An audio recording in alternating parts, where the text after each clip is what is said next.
स्वागत है। इस वीडियो में हम बात करने वाले हैं महाभारत के छठे एपिसोड की, जहां हम चर्चा करेंगे पांडु, धृतराष्ट्र और विदुर का जन्म कैसे हुआ। तो चलिए शुरू करते हैं।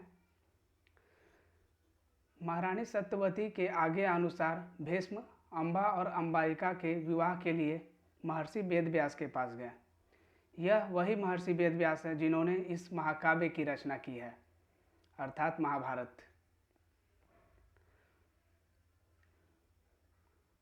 महर्षि वेदव्यास सत्यवती के ही पुत्र थे, जो पराशर मुनि द्वारा जन्म लिए थे।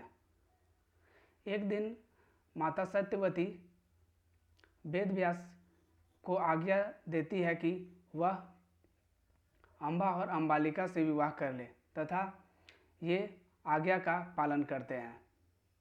किंतु विवाह के बाद अंबिका और अंबालिका मुनि वेदव्यास को देखकर डर जाती है और फिर इनका विवाह एक राज्य की दासी से होता है।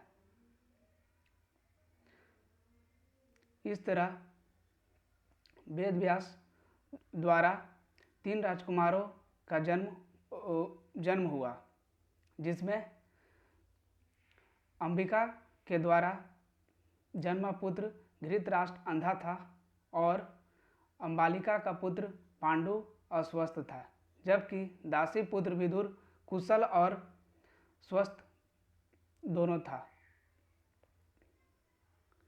जब ये तीनों युवराज सीखने और पढ़ने योग्य हो गए तो भीष्म ने इन्हें राज्य से बाहर ले गए और शिक्षा पूरी होने के बाद हस्तिनापुर वापस लौट आए। आप सभी कमेंट सेक्शन में बताइएगा हस्तिनापुर वर्तमान में किस राज्य में है। आगे देखते हैं।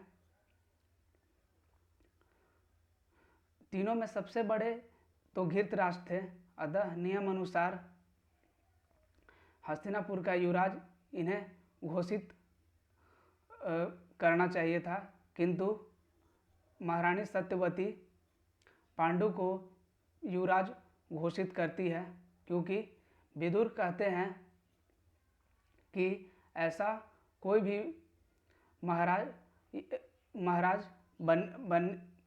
ऐसा कोई भी राजा महाराज नहीं बन सकता जो शारीरिक रूप से संपन्न ना हो। अतः इस प्रकार हस्तिनापुर की बागडोर पांडु के हाथों में आ जाती है। आप में से बहुत लोगों के मन में यह विचार आया होगा कि मैंने अपने वीडियो का टाइटल महाभारत आज और कल क्यों रखा है। तो इसका मुख्य कारण है कि हम कल के बीते हुए महाभारत को आज के परिप्रेक्ष्य से जोड़कर देखें और जो गलतियां महाभारत के इतिहास में हुई है उसे फिर से ना दोहराएं। मिलते हैं अगले वीडियो में, तब तक के लिए जय श्री कृष्ण।